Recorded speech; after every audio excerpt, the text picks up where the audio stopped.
So another interesting gentleman on the board of directors of Lenape Valley. I like how they have all their companies listed, but another one is this gentleman, Dominique L. Galloway, who is the senior director of global training, cell and gene therapy CDMO Charles River Laboratories, which is it's a notorious laboratory known for animal cruelty, and I think is most popular for the cokehound experiment that was done under the direction of Fauci. Well, not under the direction of Fauci, but it's the one that was made famous and was in Congress and all that jazz. So let's move on. So not only is this company animal abusers, but they're also thieves. They steal from the U.S. taxpayers. Charles River Laboratories International Incorporated agrees to pay the United States $1.8 million to settle false claims allegations. Charles Rivers Laboratory International has agreed to pay the U.S. government $1.8 million to settle claims that it violated the False Claims Act by improperly charging for labor and other associated costs that were not actually provided on certain National Institute of Health contracts. The Justice Department announced today Charles River is a for-profit corporation headquartered in Wilmington, Massachusetts. So this is from the Department of Justice. Charles River Laboratories International Inc. agrees to pay United States $1.8 million to settle false claims allegations.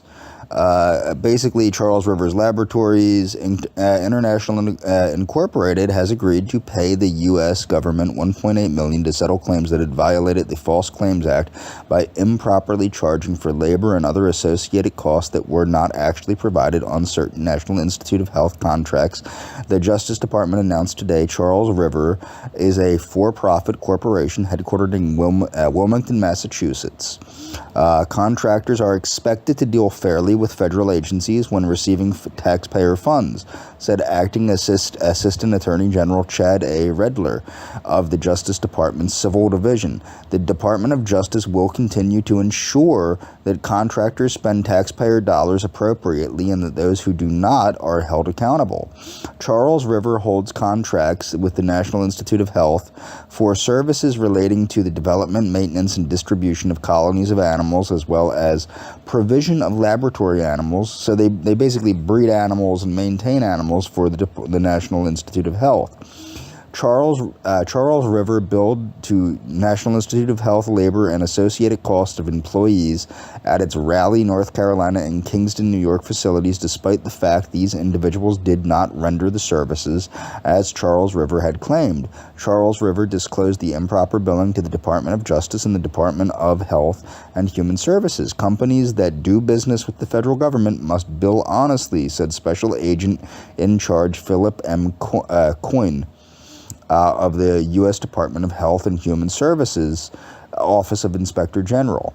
Okay, so we expect companies that contract with HHS, so Health and Human Services, to provide the services as claimed and paid for the taxpayers, said Chief Counsel to the Inspector General, HHS OIG Gregory Officer in Charge, Gregory E. Dembski. Charles River's self-disclosure and resolution of this matter underscores the importance of contractors preventing, detecting, and remediating overcharges of labor costs to the Health and Human Services under our contractor self-disclosure program. Okay, the case was handled by Civil Division, blah, blah, blah. Okay, moving on.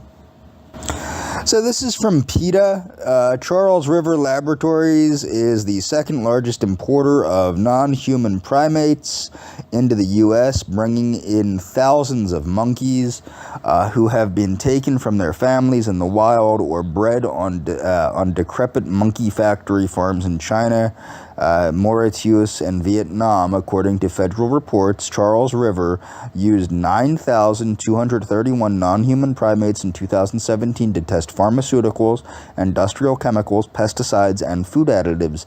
It imprisoned an additional 1,948 non-human primates for other purposes, including breeding. In the tests, animals are force-fed compounds experimental chemicals are smeared on their shaved skin, and they are forced to inhale toxic substances. The primates may endure severe abdominal pain, diarrhea, convulsions, seizures, paralysis, or bleeding from the nose, mouth, and genitals before they ultimately die or are killed. It's uncommon for animals in these tests to be given any form of pain-relieving drugs, as they are considered to interfere with the data obtained from the animals. As is always the case with animal experimentation, the wishes of the experimenters are placed above the basic needs and interests of the animals.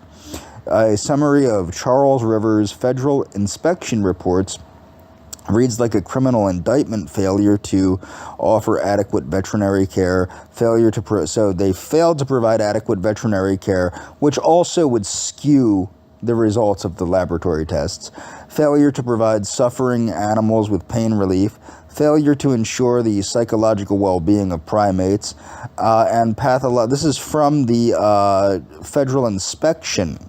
So failure to ensure the psychological well-being of primates and pathological neglect resulting in horrific deaths of animals. In 2009, a monkey was scalded to death when her cage was run through a high-temperature mechanical cage washer while she was still locked inside.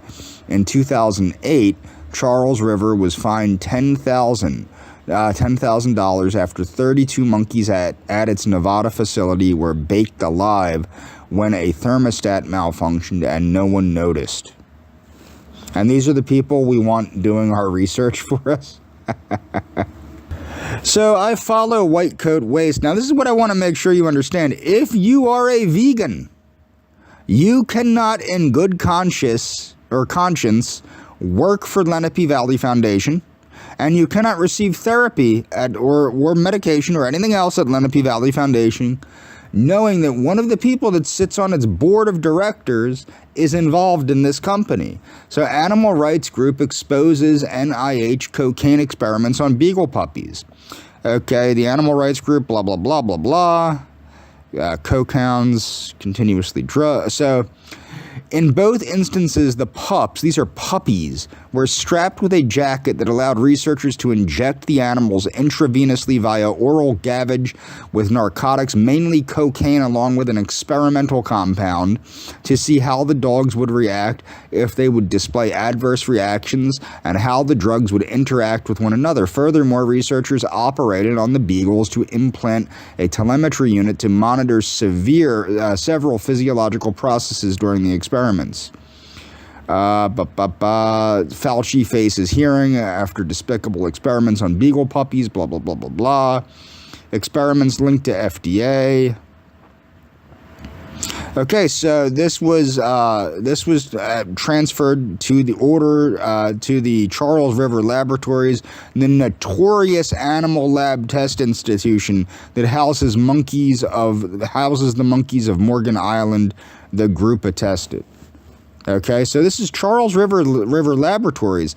There's a guy that works for this company that sits on the board of directors, I'm sure out of the kindness of his heart and in no way to promote anything that has to do with Charles River Laboratories, sits on the board of directors of Lenape Valley. So if you're a vegan or an ethical vegetarian or just don't like torturing animals, you might want to reconsider receiving treatment at Lenape Valley Foundation or working at Lenape Valley Foundation. Moving on.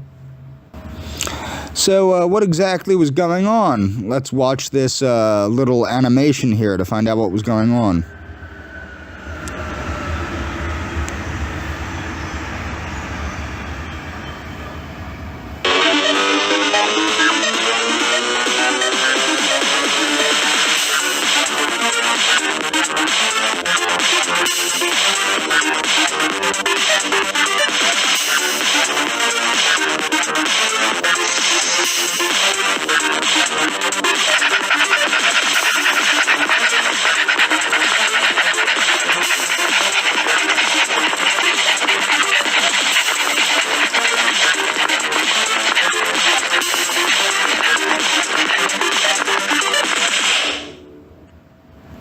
So this is Charles River Laboratories website, and this is, like I said, I'm sure that the member of this company is sitting on the board of directors of Lenape Valley, not for any gain toward Charles River Laboratory, but out of the kindness of his heart.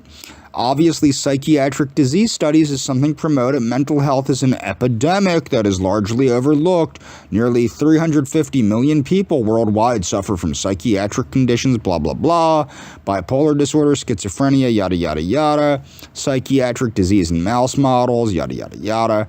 My point is, and this is some of the stuff they investigate, of course, autism spectrum disorder in mice, schizophrenia in mice, depression in mice, anxiety in mice. My point is that I'm sure this gentleman who works for a company that has committed fraud, waste, and abuse against the U.S. taxpayers and who is notorious for animal cruelty against puppies, a company that was brought before Congress over this, and also notorious for animal cruelty against non-human primates. I'm sure this gentleman sits on the board of directors of Lenape Valley just out of the kindness of his heart. Charles River Laboratories is also behind the psychedelic revolution in psychiatric medicine. I'll let you read this on your own. My personal opinion with this is they've realized that the garbage that they prescribe people, psychotropic medications is what I mean, it's not working the way that it was intended to work. It's not curing mental illness in any way. So now they're using things like microdosing LSD, DMT, psilocybin, blah, blah, blah, blah, blah, blah, blah. And the fact of the matter is, this isn't going to do any better. In fact, they're psychedelics, for God's sake. Moving on. So a lot of people are curious as to why I've made videos in defense of Scientology's view on psychiatry. And the fact of the matter is that, honestly, the Church of Scientology's view on psychiatry is accurate and supported by evidence. You can't argue with facts, and you can't argue with reality. You can't say that these things aren't happening when it's very obvious that they are. So here you go. I mean, if you can find anything that Tom Cruise is saying in this interview that's not factual, that would be very interesting. Now, you can disagree with him based on opinion, based on emotion, based on the feelings, and based on misinformation, but you can't argue with the facts, and what he is speaking are facts. Here we go. Changes a bit. You're going to see a fiery Tom Cruise talk about his attack on Brooke Shields, antidepressants, and... It was not an attack on Brooke Shields. It was him voicing his concern over people being drugged by these people, by these agencies, by these pharmacological companies, and with children, it's against their will. Children don't know any better. How can a child make an informed choice about these medications that don't actually treat any legitimate disease, for that matter? Now, before I go on, I want to make sure that you understand I'm not a doctor. What I had just stated, that's my opinion as a layman. I'm not a doctor, I'm not an MD, I'm not an ND, I'm not a DO, I'm not a chiropractor, I'm not a nutritionist, not a dietitian, I'm nothing like that, not a nurse, not an LPN, not a CNA, not an RN, not a nurse practitioner. But the facts are the facts. Psychiatric disorders do not meet the same criteria as actual medical diagnoses. Moving on. For kids. I've never agreed with psychiatry, ever. Before I was a Scientologist, I never agreed with psychiatry. And then when I started studying the history of psychiatry, I started realizing more and more why I didn't agree with psychiatry. And as far as the Brooke Shields thing is, look,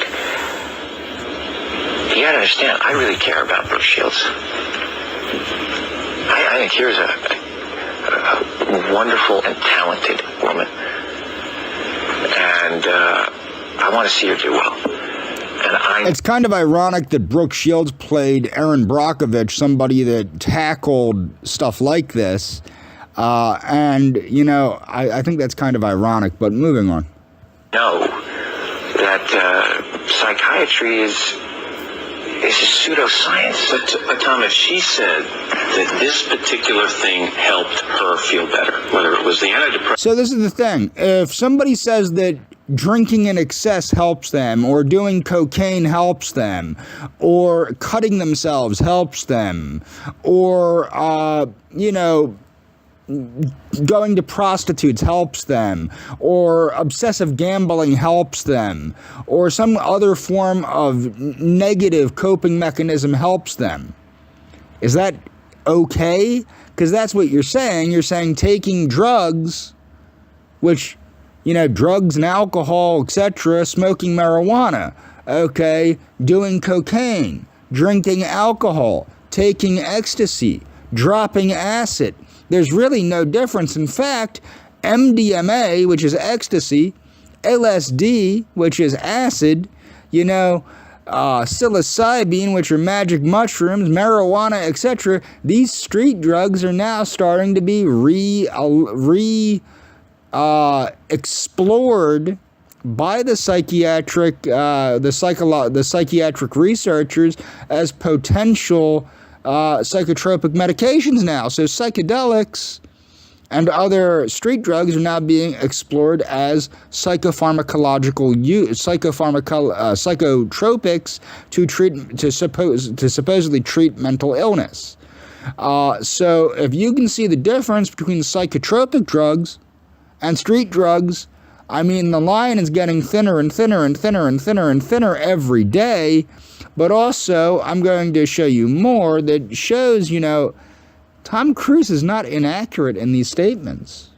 Or going to a counselor or a psychiatrist. Isn't that enough? Matt, you have to understand this. Here we are today, where I talk out against drugs and psychiatric abuses of electric shocking people, okay, against their will, of drugging children with them not knowing the effects of these drugs. Do you know what Adderall is? Do you know Ritalin? Do you know now that Ritalin is a street drug? Do you understand that? The difference is, this was not against her will, though. Matt, I'm asking you a question. Matt, I'm asking you a question. I understand there's abuse of all of these things. No, you see, here's the problem. You don't know the history of psychiatry. I do. Aren't there examples, and might not Brooke Shields be an example of someone who benefited from one of those drugs? All it does is mask the problem, Matt. And if you understand the history of it, it masks the problem. That's what it does. This is like saying that somebody that drinks alcohol to deal with depression is doing fine because they're drinking alcohol to mask the symptoms of their depression until they have a breakdown. The only difference is in psychiatry, after they have a breakdown, they switch them to another psychiatric medication or they raise the dose or what have you. Which, what's funny is, if you have to raise the dose of a psychotropic medication, that's considered okay. If you have to increase the dose of alcohol, that's called alcoholism. Which is also a mental illness. Alcoholism is, in fact, a mental illness. That's all it does. You're not getting to the reason why. There is no such thing as a chemical imbalance. So postpartum depression to you is kind of a little psychological gobbledygook? No, I did not say that. I'm just asking, what would you call it? Matt, that is the post. Now you're and this is what's really absurd. See, this is the thing. I'm somebody that does believe very much so. For God's sakes, I suffer from psychiatric issues. The problem isn't whether or not psychiatric or behavioral health issues exist. They do. The problem is that the supposed form of medicine that has been created to treat these disorders is a fraud. Okay? Doesn't mean the disorders don't exist. It doesn't mean people aren't suffering with these behavioral and mental health issues.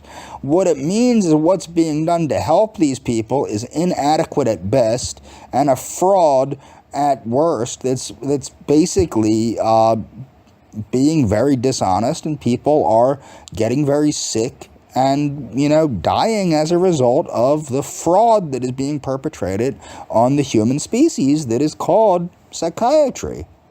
About two different things. But that's what she went on the antidepressant for. But what happens, the antidepressant, all it does is mask the problem. There's ways of vitamins and through exercise and various things. I'm not saying that isn't real. That's not what I'm saying. That's an alteration of what I'm saying. I'm saying that drugs aren't the answer. That these drugs are very dangerous. They're mind-altering drugs. And there are ways of doing it without that, so that we don't end up in a brave new world. The thing that I'm saying about Brooke is that there's misinformation. Okay, and she doesn't understand the history of psychiatry. She doesn't understand in the same way that you don't understand it, man.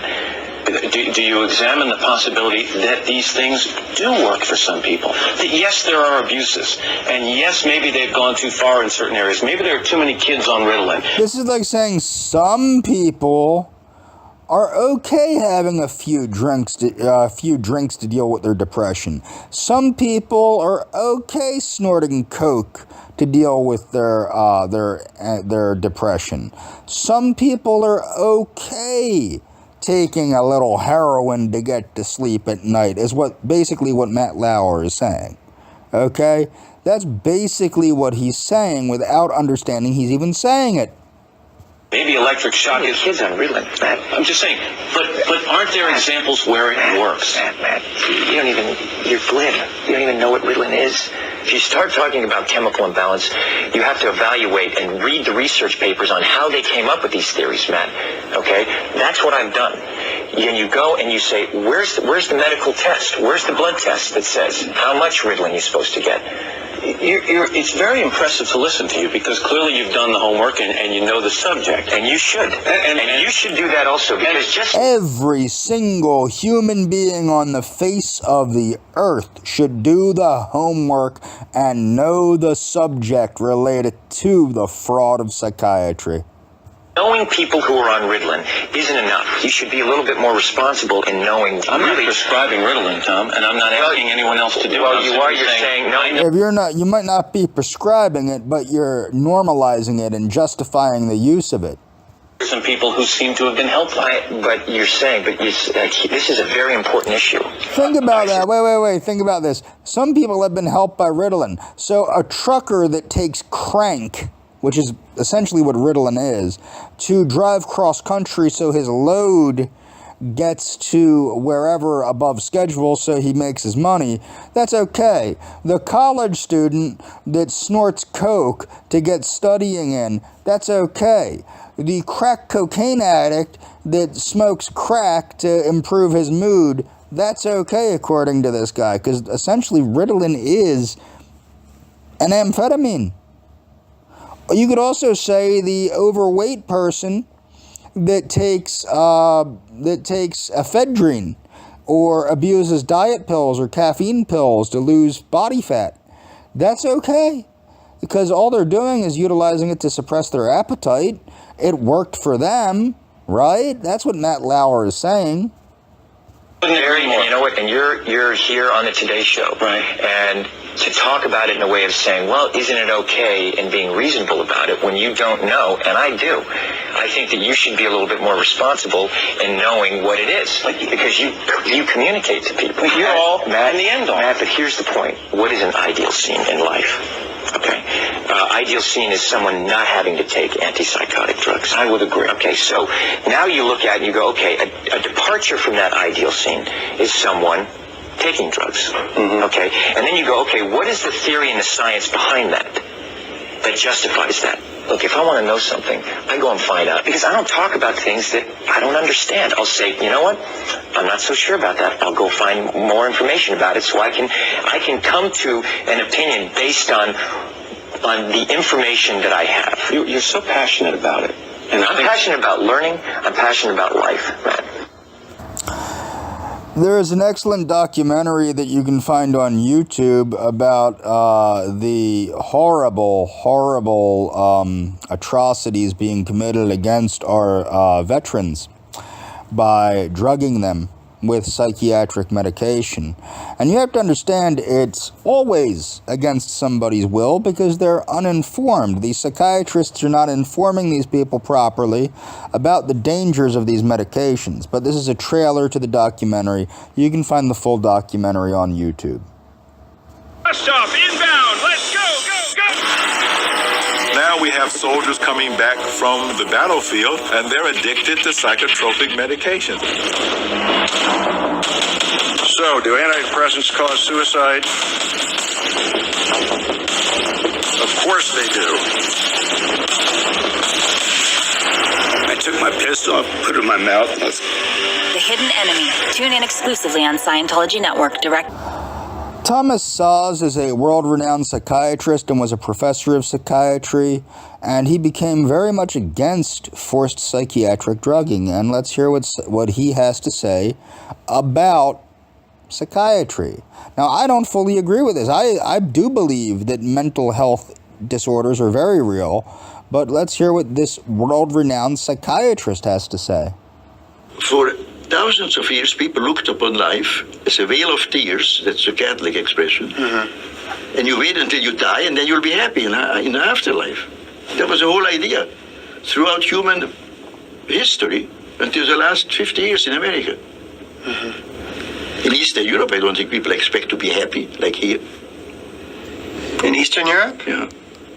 Eastern Europe's been under communism for... Right. They expect to be free. Quite a few years. Not happy. Right. See, freedom gives you the opportunity to be unhappy and not to be molested for it. Mm-hmm. I look upon the mental health profession today as a gigantic apparatus of molestation. Molestation? That's a loaded word. Yeah. How do you mean it? Intrusive. Mm-hmm. Intrusive. The average person doesn't know how to resist mental health help. Look how much of it is directed to the three helpless groups: children, old people, prisoners. Prisoners are full of psychiatric drugs now. Right? They go to jail for drugs.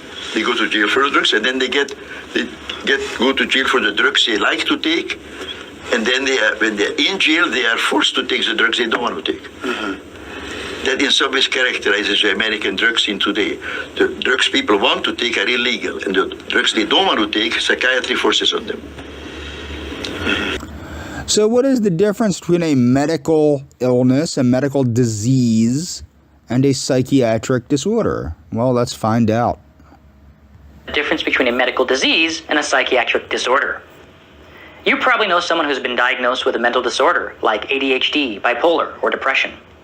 The psychiatric pharmaceutical industry says stuff like mental illness is the same as a biological illness, like cancer or heart disease. Really? Let's take a closer look. Cancer is certainly a disease. It can be shown with blood tests to exist in the body as abnormal cell growth. Diabetes is definitely a disease. Lab tests can show the low levels of insulin, a hormone, in the blood. And heart disease is, of course, a disease. X-rays and computer images can show damage to heart muscle or blocked passages. So what's there to show that mental disorders are diseases? There's no blood tests, X-rays, or any medical test to show these are diseases. Whereas a doctor diagnosing physical illness can utilize many tests which confirm the presence of disease, a psychiatrist labels a person with a disorder based on a subjective checklist. Does not seem to listen. Loses things like pencils or toys. Avoids or dislikes schoolwork or homework. ADHD. Fear of social situations like a party or public speaking. Avoids social situations. Social anxiety disorder. Inflated self-esteem. More talkative than usual. Fatigue. Bipolar. Sure, people get sad, depressed, shy, anxious, hyper, or even a little wacky sometimes. But does this make them diseased like they say? So then why does the psychiatric pharmaceutical industry insist these are diseases that require treatment? Take a closer look.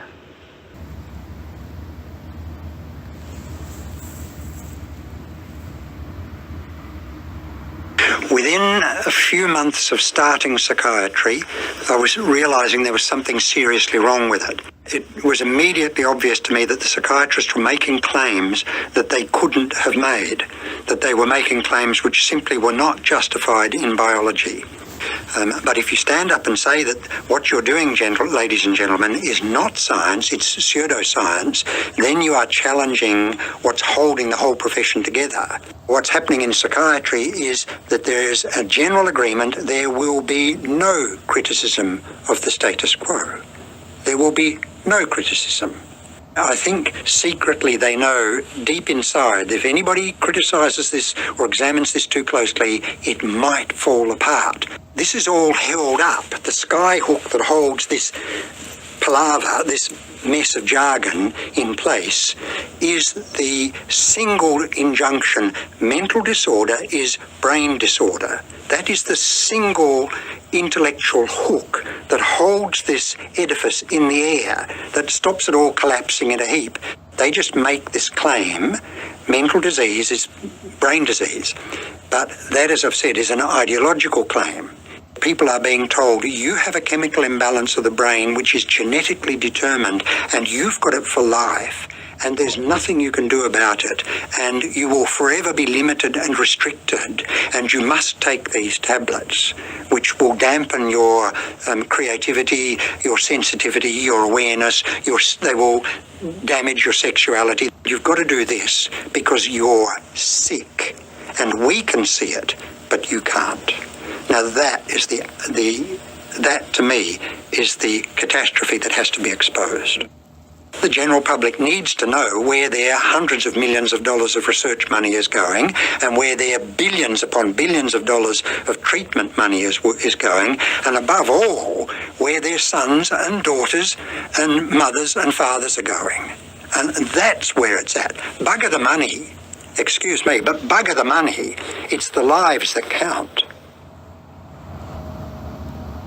So when school authorities tell a mother, as you already heard, that her son is sick and needs to be on drugs, how in the world is she to know that that is simply a lie? How is she to recognize that what experts now call attention deficit hyperactivity disorder is simply not a disease? Now, such a mother is not an expert in the history of psychiatry. She does not know that psychiatrists have, for hundreds of years, used diagnostic terms, so-called diagnostic terms, to stigmatize and control people. I will only give you a few dramatic examples. When black slaves in the South ran away to freedom, it wasn't that they wanted to be free. They suffered from a disease called drapetomania. From drapetes, runaway slave, and mania. I'm not making this up. This was a legitimate diagnosis, just like attention deficit disorder is. Women, half the population of mankind, of course, if they were foolish enough to rebel against domination by men, well, then they had a serious disease called hysteria, which was due to their wandering womb. Now, none of those behaviors was ever a disease, and of course it's not a disease. But nor is attention deficit disorder a disease. No behavior or misbehavior is a disease or can be a disease. That's not what diseases are. So it doesn't matter how a child behaves. There is nothing to examine. If he's sick, then there must be some objective science to it, which can be diagnosed by physicians and objective tests. So as soon as you go to a doctor, they take a lot of blood and take x-rays. They don't want to hear how you behave. When I went to medical school 60 years ago, there were only a handful of mental diseases. I think there were no more than 6 or 7. Now there are more than 300. And new ones are, quotes, discovered every day. Labeling a child as mentally ill is stigmatization, not diagnosis. Giving a child a psychiatric drug is poisoning, not treatment. I have long maintained that the child psychiatrist is one of the most dangerous enemies, not only of children, but of adults, of all of us who care to the most precious and most vulnerable things in life. And those two things are children and liberty. Now I ask again, how can parents protect their children from the therapeutic state? That is, from the alliance of government and psychiatry. Basically, I think in the final analysis, they can only do so by disabusing themselves, getting rid of the idea that what ails an unhappy and misbehaving child, and there are, of course, many such children, in fact, all children at some time, that such a child is having a mental illness and that a so-called treatment can help him. This is simply not so. Diseases are malfunctions of the human body, of the heart, the liver, the kidney, the brain, and so forth. Typhoid fever is a disease. You all know that? You don't question that. Spring fever